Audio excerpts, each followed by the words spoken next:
Ignition running. Liftoff. We have a liftoff. Ladies and gentlemen, boys and girls, children of all ages, the Minot State Professional Communications Department proudly brings to you the Striha Sports Podcast with your host, Parker Striha. Hello and welcome back to the Striha Sports Podcast. I'm your host, Parker Striha, and on today's episode, I'm going to be talking to a former offensive lineman for the Minot State football team. I'm by no means a professional, but I do love talking about sports, so thank you for joining me.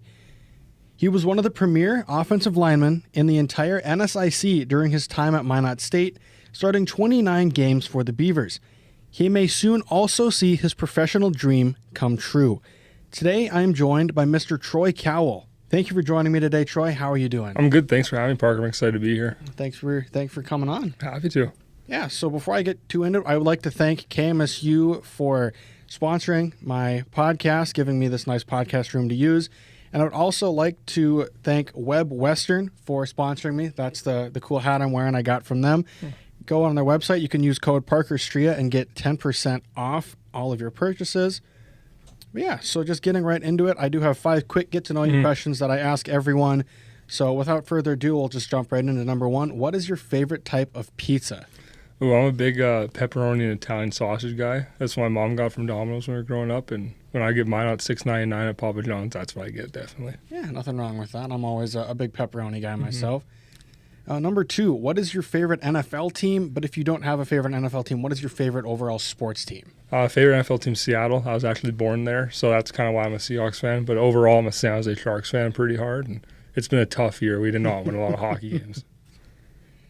And not a huge hockey guy myself, but I don't think there's anything wrong with that. It's always fun to root for the underdog, even if they have potential to be good in the future. I hope so. I hope we get Bedard. I don't know if you know who Connor Bedard is, but he's going to be unreal. Like Connor McDavid, the second coming, basically. So, yeah. So number 3, if you could have any superpower, what would it be? I'm a pretty slow guy, so I choose probably speed. It would probably just help me in life. I'd like to know what speed's like and what it's like to run faster than I can. So, yeah, there's nothing wrong with that. Always nice to be able to move a little bit faster, depending on how fast you want to go, I suppose. Number 4, and this one has been kind of a contentious one. I think there has been one definite answer every time I've asked someone this. Are you team LeBron James or team Michael Jordan?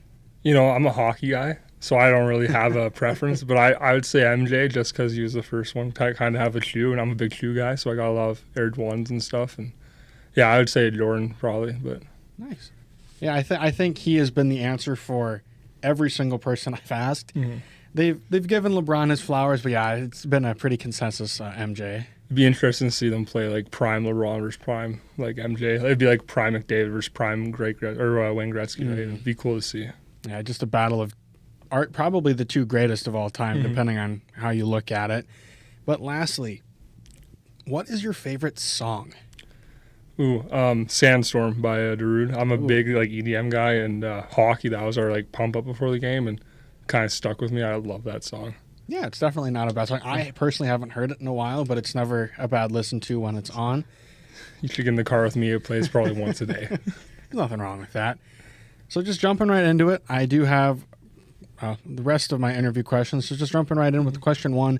Before we really get into everything else, could you kind of give me a quick rundown of your playing career and when you started and what position you played up until, obviously, your time here at Minot State? Yeah, so I played in high school for just 2 years. I played high school volleyball my first 2 years in Canada, and then I played tackle and D-line for my team. And then when I got here, I was redshirted. I didn't see the field, but I traveled a lot in 2017.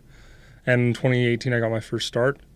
Played like 9 games that year or something. Maybe not 9, might be high, but I started 2 the year after, then COVID hit, and then I started 15 straight for the Beavers. I appeared in 29, like you said, games over my career.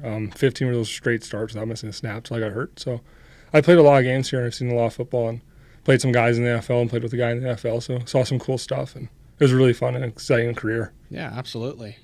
And I'm sure when you came to Minot State, did you expect to be here for, I believe, 5 seasons? Obviously COVID kind of threw a wrench into everything, but was your plan, I'm going to come in, play 4 years and I'm out, or is it you kind of knew that redshirt year and something like that was coming? I kind of expected it. When I got here, I was 250 pounds, and I never really worked out till I was till done senior year of football in high school. So I was really just kind of this small, scrawny kid. So I was expecting a redshirt.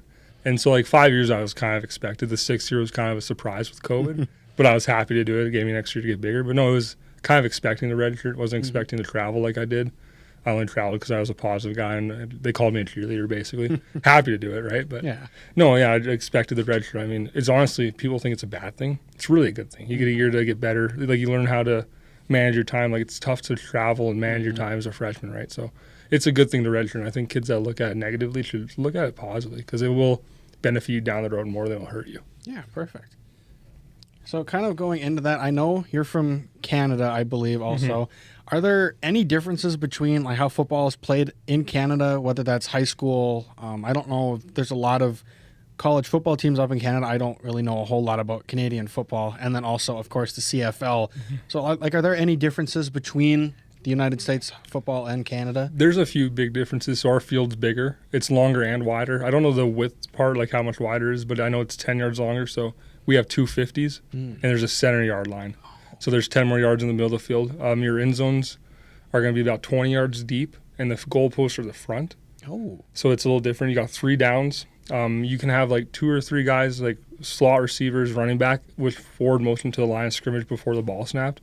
They have like a yardage they have to be within. The 3 downs, right? I said that. Points, you can get more points in the CFL. So if you kick on a kickoff through the back of the end zone, you get a point for your team. So there's a lot more scoring, right? And then like some other small rule changes are like field goals. If you don't want to return it, so you kick a field goal and I don't want to return that, I'm going to say I'll take that at my 35. And that's where you start the next drive. Oh, wow. So it's a little more of like a high-scoring style of football in Canada.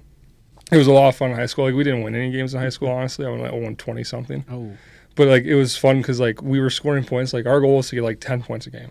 We know we're not going to get a touchdown every game, but we're going to get a field goal, and we know we can kick some balls through the end zone if we're lucky. So there's points out there. It's high pace. It's fun, and I'm really excited to try and get back into it. Yeah, that's crazy. I mean, like I said, I've never really watched any of it, but I definitely think that sounds fun to watch. I think it'd be really cool to see just a different level of football and a different type of football than I'm personally used to.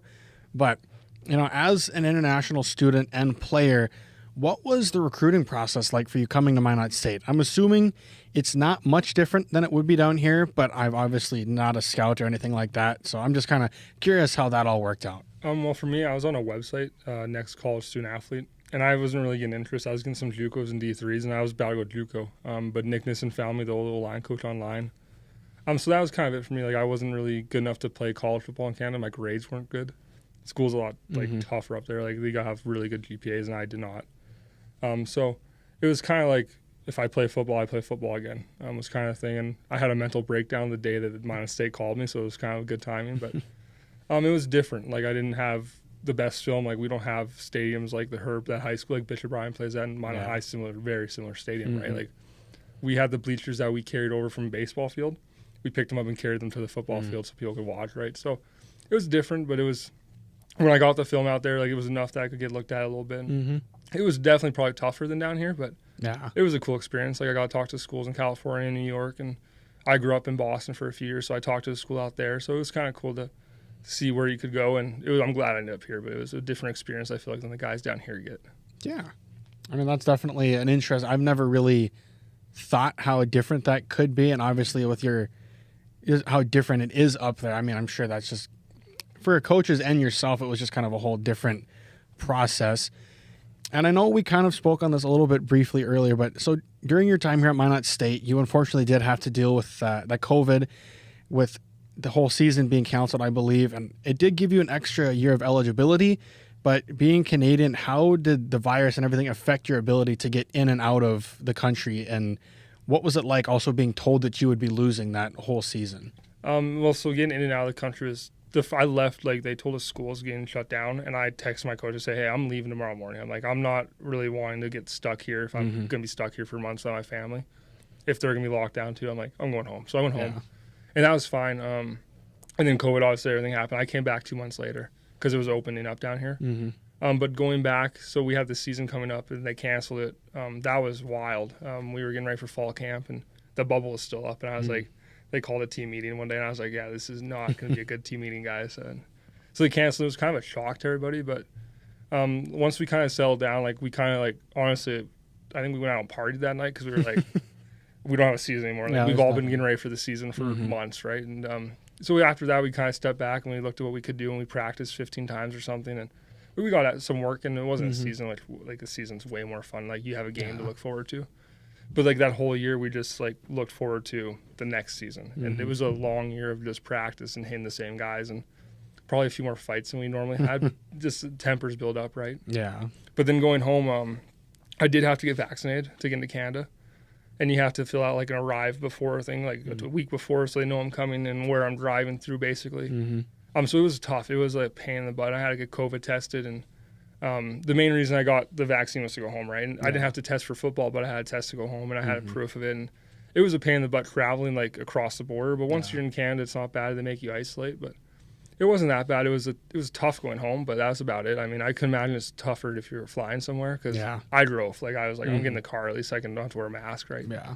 But if you flew, you had to wear a mask. I flew home at Christmas, and I wore a mask for 12 hours, and I did not like miserable. I couldn't sit on a plane with a mask on for that long, especially knowing how hot planes and everything. Well, I got to Denver and I had a gaiter on from Minot, and I was like, this is good. But some guy at Denver made me put on like an actual mask. And then the second I got on my plane, I put back on the gaiter, and they were okay with the gaiter for the most part. But some places were picking. If you didn't have a gaiter, my ears would just hurt. Yeah, I feel you on that one.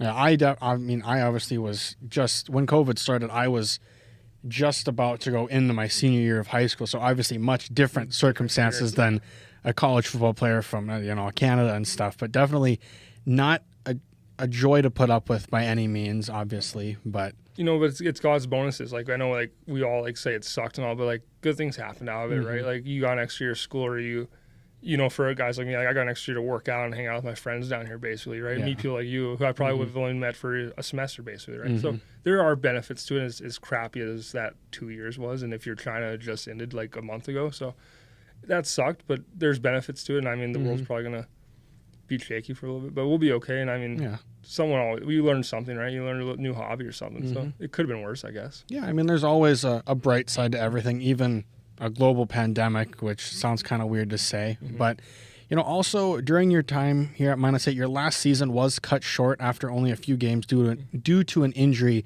So, I mean, what was going through your mind after that, and did you have hope that you'd be able to make it back for even one more game so you could kind of go out on your own terms, so to say? Yeah, so the injury actually started week 1, and I played the next 3 games, so I played 4 weeks on it. But when it happened, like it was just a little tear in my meniscus, like nothing major, like I could live with it. And then as it progressed, it got better to the point where I was like, treatment was like twice a week instead of every day. I was in there for hours at a time. And then that, like at the game at Southwest, it kind of just popped again, and it was kind of like the final pop for the meniscus. And then they made me get an MRI, and so when they're MRIing the meniscus, like right away, I did an X-ray to make sure nothing was broken in my knee, and I was like, okay, that's good, like just the meniscus, and like, because you get that cut out and be back in 2 weeks, and I was like, I'll be back in 2 weeks. I'm like, perfect. And when the MRI came back, it was a lot more than just meniscus, so there's no cartilage in my knee. So it's kind of a David Goggins had it. It's like a thing you get when you're 50 or 60. I just got it when I was 24, right? And it sucked. I had hopes on playing again. Like my buddies were playing, right? Just lose playing with your friends who you played with for 6 years. But I mean, I got to go to practice every day still and see the boys and learn from another role, maybe like step back and help a little bit. And so there are benefits to it as much as I want to get back out there. I mean, body wasn't able to, so step up and do what you can to help your team. That's kind of what I did. And it was still a really fun year to hang out with the boys. And so you were obviously still very invested in, what's the word I'm trying to think of? Very invested with the team, still in everything. You just obviously couldn't participate in a lot of stuff because of the knee, and unfortunate that had to happen in your last year, only a couple of games in. I know, like, especially after like a COVID year, like it couldn't happen during COVID, like when there's no games. Oh, exactly. No, it happens, right? And stuff happens, and that was the luck I was given. But I mean, I still had a great year, and I only missed 3 games throughout my whole career year as a Beaver that I wasn't at. So for 2 of them, come my senior was a little tough, but it was still a really cool year, and it was fun to see my friends like play their last few years of football and play with them. So yeah. So I know you and also fellow Minot State football player Philip Green started a podcast, and I think you kind of brought it up earlier, in the spring of 2021 called the Mental Game Podcast, Could you give me a backstory on that podcast and why you guys decided to start it? Yeah, so Philip's a lot more smarter than I am. Studious maybe is the word I'm looking for. He's an honor student, and for one of his classes, they had to do like something to help prevent mental health, or like awareness. There you go, awareness for mental health. And Philip came to me because like we were doing hockey and basketball games together at the time for the school. He's like, "You want to do this with me?" I was like, "Yeah," and we were in broadcasting every day together. So I was like, "Why not?" Right? And so we started doing it, and it was kind of fun for a little bit, and it started getting like some more traction.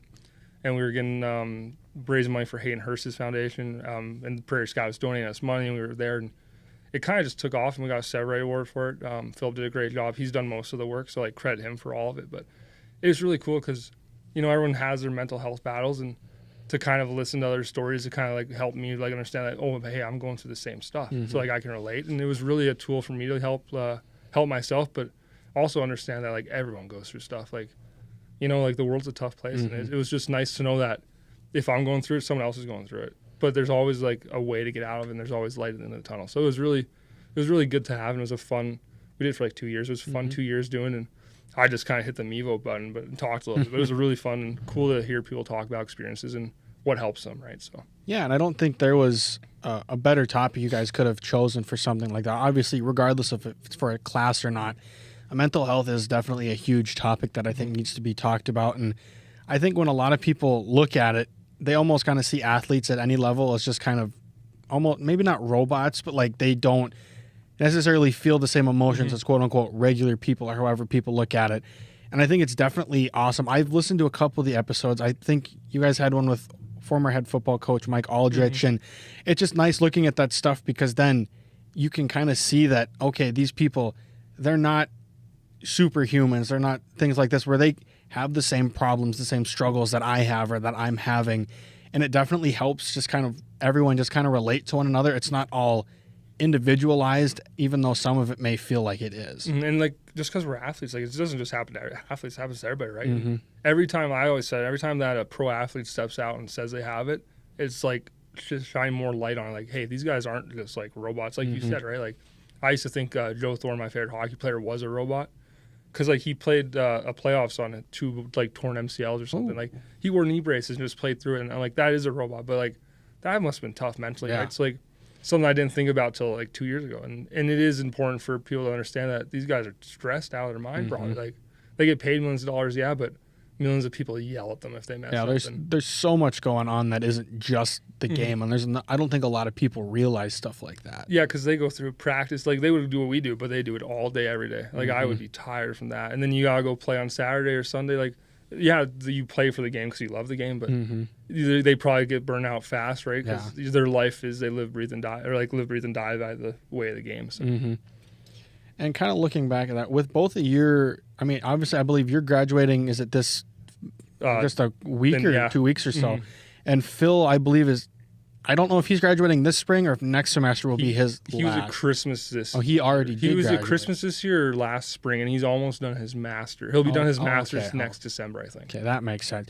But like I said, with both of your times at MSU ending soon, are there plans to continue the podcast in the future, or is that kind of just, it happened, we're just going to let it kind of be its own thing and kind of something like that? You know, we never really talked about that, but I think it's something that we could get back into, definitely. Like we're both kind of just about to start our lives, so we might need to take a break for a little bit, but I wouldn't be surprised if it started up again, or like Phil starts it up somewhere where he ends up, because he's very skilled at it, and he wants to have his own show. So I wouldn't be surprised if it came back at some point down the road, but not right now that I know of. We have any episodes coming up, so.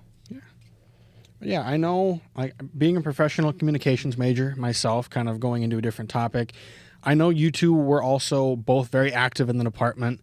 What kind of sparked your interest, particularly in professional communications? So right away, Don Cherry, if you know who Don Cherry is, I think I've heard the name.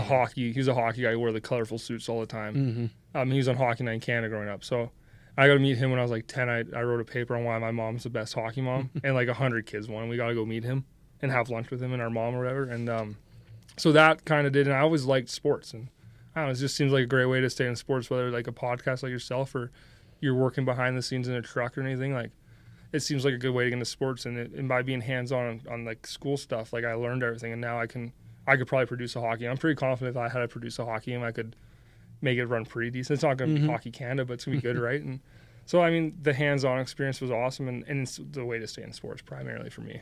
Yeah, and I mean, I know you just kind of briefly just noted like the hands-on experience, and our department itself offers obviously a multitude of possibilities for students, like our campus TV show Inside Out, which I know you were a part of. I'm currently a part of. The auction we put on every year, and also the doubleheader basketball game that we do every year. How important do you think those opportunities and events are for the younger students like myself just getting into the field, but also how important were they for you as you progress through college and through the department? Yeah, so the hands-on, I talk to recruits all the time. I'd be like, hands-on broadcasting is the best thing ever, because like I get to go do what you see on TV every day in class. Like I get to learn how to do it. I mess up, who cares? I'm going to learn how to fix it, right? It's very important. So you like when I was in the show with you, like I was a senior, whatever, like this is my last one or whatever. I got to see people how they did it. And now I learned from them, right? You kind of like give back to the younger students, because I was in the show for 4 years probably. I took it every chance I got to. It was an awesome experience, right? It's fun, and learning different roles. Like I was a weatherman, the sports guy, producer, floor director. Like I got to do it all, and that's what's probably the most important is testing all those out. Because like I was like, I kind of want to be in front of the camera like Don Cherry until my last one, I was the producer and the floor director. And I was like, I don't think I ever want to step in front of a camera again. I think I like yelling at people. I kind of liked having the headset on, like hearing Dante, and like me and Dante could talk, and I enjoy that stuff. So you get to try it all out and learn what you really want to do. Like I thought I wanted to be in front of a camera till about a year and a half ago. Now I'm like, I want to be behind the camera, whether I'm running the camera or I'm talking to someone. Like that's what I want to do. And you learn, right? So it's important. It's fun. It's a lot of fun. Yeah, and we obviously definitely need people behind the cameras, because without them, nothing goes. No, because they can set up the shots, right? You can't see what you're like look like. Yeah, so kind of what do you have any goals for what you'd like to accomplish in the communications field now that you are finishing your time here at Minot State? Yeah, well, when I get to it, I'd like to get into sports and TSN in Canada, whether it's football or hockey or golf or whatever. But like my dream job is to work for the Golf Channel and be a cameraman or an audio guy on the course, and just like walk the courses and try and portray the courses how you are there. Because like if you watch Masters, like Augusta looks hilly on the TV, but like if you're at Augusta, like the hills are massive compared to it. So I like the chance to help tell the story of what's going on at a tournament. Like that's kind of the dream, and I'd love to get into that. I don't know how you get into the Golf Channel, but I'm going to start trying to figure it out soon here. And yeah, that'd be the goal for me. Yeah, I mean, there's no reason not to try. Why not, right? What they're going to do is tell me no. Yeah. But yeah, and I'm just kind of changing the topic again, but this is something I particularly really wanted to talk about when I kind of reached out about this interview. Is I heard that you recently competed at and had the ability to showcase your talents at I believe it's an invitational combine for the Canadian Football League at the beginning of March. Could you tell me a little bit more about that? Yeah, so that was the first stage in the CFL Combine circuit they did, or maybe the second, but it was the first for Canadians. So they have a global combine they did, and then that was for 70-some Canadians they invited.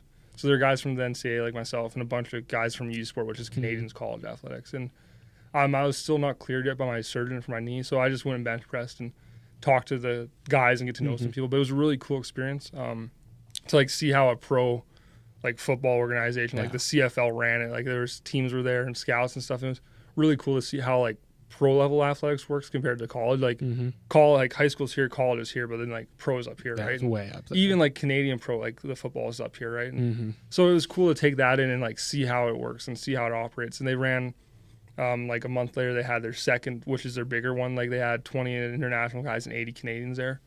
They ran that one, and I watched a little bit of that one. It was very similar to mine, but it was a really cool experience, and I got to go and I talked with the team when I was up there, and I made some new friends, and it was really cool to just, like, I got a t-shirt that says, it has a number on it and stuff, and it was just like a cool experience, like your kiddie dream of that stuff, so to do it was like a dream come true. Yeah, so, like, what were your emotions like when you did receive the invitation to come to that combine? I kind of cried. I couldn't jump, and I wanted to. I wanted to, like, jump with joy, but I cried a little bit. I told my family, told my family, and then I had to get ready. I had to work out. I worked out with Brody Myers for it. So I was training for it already. But I was so pumped to get it. I already was pumped thinking about it. But it was pumped to get it because that's the first step towards the draft, which is tomorrow night. So it was exciting to get that because I knew it was on a radar of teams because, like, it says you're invited because, like, teams want to talk to you or meet with you or see you in person at least, right? So it was cool to go to. Yeah. So, like, what – obviously I'm not in any of that stuff. I obviously watch a lot of stuff like that, but I'm not behind the scenes on that. But what has the process looked like following the combine? Like, have there been teams contacting you? I know you've said you've been preparing for stuff like this, but like, what does that whole process look like as you try to get ready to go to a professional level of football? It's like kind of like getting recruited out of high school again. A little more less say on my part. Like, I don't get to pick where I go. But I have an agent, so me and my agent basically been trying to sell myself to teams since that day. So like I was there just kind of like teams see me like I'm a pretty big person. Compared to Canadian football players, I'm still a pretty big person. So just like that was good. And then he would talk to teams. He went to the second combine, was talking to teams, and I've been in contact with a few teams since then, and like phone calls and a few like a Zoom meeting with one, and like phone interviews with different scouts and stuff. And so kind of just getting ready for like teams are just kind of like want to know me and pick my brain, and then just kind of getting ready for whatever's next and like learning how it works. Like I have to learn all these, like the CBA, I had to go through that when I signed with my agent. I had to learn how like the contract works with him and stuff. And it's a really cool experience. It is like getting recruited out of high school again, but definitely less say and maybe a little more stressful, I'd say, because there is a lot more moving parts, I feel like, because there's a lot that I don't know going on still. Yeah. And my agent does, and he might not know something that's going on. So. Yeah. And like you said, the CFL draft is tomorrow. So like, how have you been mentally preparing, knowing that you could hear your name called by a team tomorrow? Well, there's like ups and downs. Because I don't know. I'm projected 7th round right now, and there's 8 rounds. That was the last mock draft that came out. So excited just even if my name gets called. I was just pumped to be on the mock draft board because I only played 4 games. So kind of going from thinking I'm a undrafted free agent if I get a chance, or even going to play college ball in Canada again next year to, okay, maybe have a shot. And I don't know. I know linemen are needed because you need so many Canadians on the field at a time in Canada. And they like to stick Canadians on the field at O-line just because it's easier to get skill receivers probably. But, I mean, just prepared for whether I go before I'm supposed to go or after, or if I don't go at all. Like, just prepared to thank whoever's there, like, watching it with me, like, thanks for coming. And know that there's another step. So, like, even if it doesn't go my way tomorrow, like, there's something else that I can go do. So I can still go play football. Yes. So, I mean, it's not the end of the world, right? So yeah. So I'm assuming you do have some sort of a draft party set up then or something similar? Yeah, I'm going to have the guys come up tomorrow to the press box. You're welcome to come if you want to. It's 7 to watch it on YouTube, I think, and see what happens. Projected 7th round. It's a little quicker than the NFL draft. They rifle them through, but yeah, I watched it with the guys. We did with Seabass last year. We watched the NFL one. Not as long, hopefully. Like we were there for a while, and 7th round was late, but it'll be quicker, and it'll be good to like kind of sit with the guys that I went through everything for 6 years with, right, and 4 years or whatever it was, and yeah, it'll be good to hang out with them and see them and watch it. My family came to town, so yeah, I think I'll definitely, as long as I have time, I'll probably definitely come up there and cheer you on. But you don't have to say a specific team, but is there a team that you're hoping you get a call from, or you hope picks you up if you don't unfortunately get drafted? I don't know any of the team names, so I mean, you could really say anything and I just would kind of know or just shake my head, but is there one team that you're hoping gets you? I don't know if I say one. I mean, I'd go anywhere. Like, I'm happy to go anywhere and just keep playing football. I have like a top 3, like Calgary, the Stampeders, that's home. Like, I grew up 45 minutes south of the city, so it'd be cool to play for like the hometown team. Saskatchewan's 4 hours north of here. Like, it'd be so cool like to play 4 hours away where my buddies can come watch and stuff. And then Winnipeg's 5 hours, so it's not far either. So anywhere really, but I'm a West Coast kid, so if I stay in Western Canada, I'd be happy. But if I go out east, I'll be happy out east too. Yeah, absolutely. And I'm definitely hoping you do get your name called or at least get signed if you don't get drafted, because that's either way, that's a really big deal. But kind of moving away from those, I do have kind of just miscellaneous questions that I thought of that didn't really fit with a lot of those themes that I was just kind of covering. But just kind of starting off, I saw that you are a referee for USA Hockey. So could you kind of explain how that started and how that's going, I suppose? Yeah, I'm no longer reffing. I used to ref, but I ref for about 10 years. I started when I was in Canada. My dad was an NHL referee. So when I was like 12 or 13, you have to be 14. When I was 13, I was pretty big. I was 12 turning 13. They let me ref a year before, so I started when I was 13. And I love reffing hockey. It's like being the floor director. I get to yell at people again, right? I got some power. So I like that. And it's a way to, once again, stay in the sport that I grew up playing. I grew up in Canada, obviously, and as a hockey kid. And when I got down here, I wanted to keep reffing. I did for the first 2-3 years I was here. I worked some Beaver games and some high school hockey. So I saw some good hockey down here. And it's a lot of fun. Like, you get paid to go skate, basically. And as someone who grew up in Canada skating every weekend, like, I was like, sign me up. So it's fun. It's a really cool experience. And I don't know, if you ever get a ref, like, you get the power, right? It's fun to have the power and make the calls. And if you do a big game and you make a big call that you're like, yeah, I sold that. That was a great call. Like, it's a good feeling, right? So. Yeah, kind of moving on. So this is more, the next couple questions are more so just kind of MSU, like Beavers centric. So who was the best player or best players that you've played against during your time here at Minot State? The best, so there's two players that I remember playing against that are in the NFL. So Gunnar Olszewski, who's a receiver now for the Steelers, was a DB for Bemidji. And I don't think I say I blocked him, but I don't know if I ever touched him. He was on the field, I think, with me my first start, and he probably ran right by me. I remember watching film on him, and I hope I don't have to stop him at the second level. He was dangerously fast. Very good receiver and return man, obviously. And then Chris Garrett, who played at Concordia St. Paul, was a 7th-round pick in 2020 from the Rams. And so the week before we played him, their defense had 16 sacks or 7. They beat Moorhead pretty bad. In one game? Yeah, well, he had 5 alone. Good grief. So this guy's already, he already led the nation in sacks, and then he gets 5 more. And then it's like, I started the week before it was my 21st birthday. We played on a Sunday and lost to Winona pretty bad. It was a bad road trip, bad weather. But then we get home on Monday and we get the scouting report Tuesday, and it says 17 sacks as a D-line. And then the next page, this guy's got 5.5 by himself and 2 strip sacks. And I'm like, I have to block this guy? That's a lot of pressure to put on an offensive line. I was a redshirt sophomore. I was like, I have to block this guy. And so me and Seabass all week were just they were kind of just ripped. I was filling in for injury. So there was supposed to be a senior playing him, but it's me. And they were just kind of ripping on us, trying to find something in us. And then that game came around and their D-line had 0 sacks and we upset them. So it was it was at home too. It was my first time my mom saw me start, and I would still to this day think it was my greatest game, and it was the coolest one I played in by far. Yeah, that's awesome. Definitely. I mean, the pressure that gets put on an offensive line when something like that happens, and then you guys obviously shut them down and win, which is always awesome. And kind of on the flip side of that, what teammate or teammates were your favorite to play with or just be around while you were here at Minot State? So it might be a long list. This was a long time. When I was a freshman, Brody Myers, the strength coach, was a senior. And so I learned from him and the other tackle, Chris Carnes, and then Eric Basalda, who was a senior when I played in 2019 when he got hurt. I learned from those 3 quite a bit when I was young, I was learning how to be an O-lineman, basically. And those were the 3 guys I picked it up from. But, throughout the years, there have been, Zach Cooney was a great quarterback here. Then he was a professor and a coach of mine. So, I've known him for a while. And that defense, when I was in, the 27 Minot State defense was terrifying. As a scout, a freshman offensive lineman every day.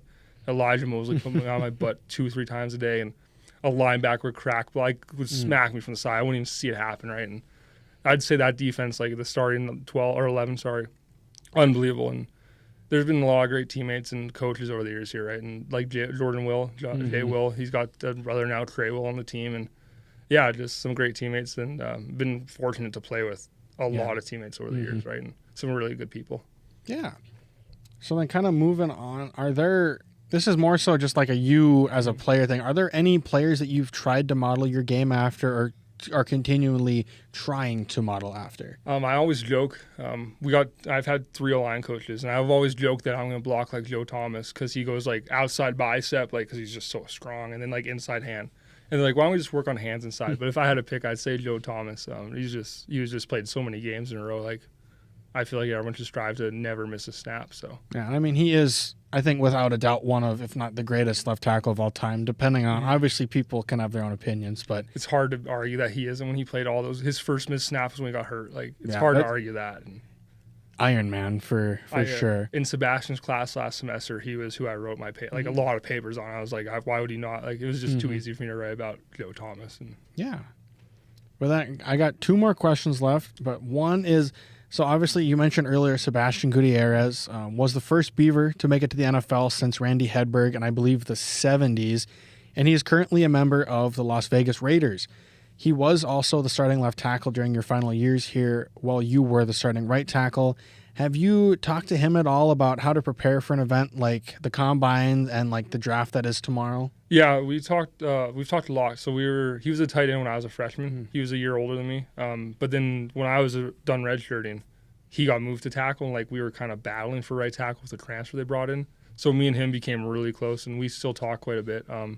Yeah, he was when I got the Combine invite, I texted him right away too, and he called me and told me what it'd be like because it would be very similar to Pro Day at NDSU. And then for tomorrow, we've talked a little bit about what his emotions were last year, what mine might be tomorrow, and just kind of what to expect because it is probably going to be a long day because it's not till 7 o'clock tomorrow night. So I'm going to wake up whenever I wake up, and it'll be a long day, right? Ups and downs. And he's been a good, like, he's done it all. He's been a good guy to lean on and learn a little bit from. So, yeah, it's good to have him ahead of me. Yeah, and I mean, the experience and stuff he has, obviously, even only being a year older, that experience is you can't get anywhere else, and I'm sure that's definitely been super helpful. And he's also a guy that I'm currently going to try to get on my podcast eventually. I know he's now in the NFL, obviously, so his schedule is very busy. But so last question is just, is there anything else you would like to add or talk about before we end this off? No, I'm just thankful you invited me. I'm just happy to, be here and come do this podcast. I love the setup, the temporary setup. Like, I'm excited to see Hartnett next year. I'm so jealous I'm leaving. Hartnett gets redone.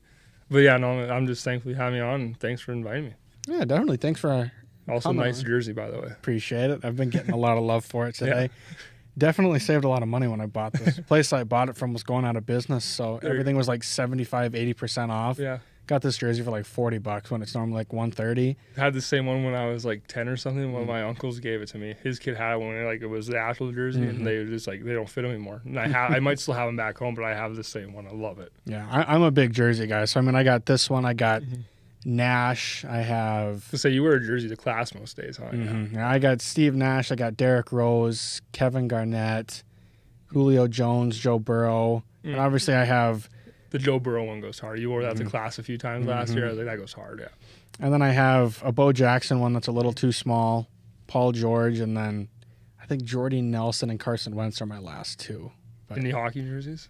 I don't know enough about the teams or anything, so I don't know what player to get. Otherwise, I've looked into getting one. I think I actually have like a Minot State, just it's more of like just an ordinary Minot State thing. I don't know if it's really a specific hockey jersey. It looks like one. Yeah. Thing is massive on me though. The arms are, no joke, probably that wide. Yeah. Barely. I mean, body fits well, but then my arm looks like it looks so out of place. For me to wear a hockey jersey now, like I wear like a 3XL hockey jersey, but the arms are like super long and big. Yeah. No, it's like they're meant to be worn under or over the Yeah, there's pad, meant to be something underneath there, and I don't got enough on these to go underneath there. But, it's like they think we're going to play hockey with them. Yeah. But yeah, this is all I have for you guys today. Once again, I would like to thank Troy for joining me. I'd also like to thank KMSU and Web Western for sponsoring my podcast. And yeah, don't forget to like and subscribe and hit that notification bell so you never miss an episode. Thank you for tuning in, and I will catch you all next time. Peace.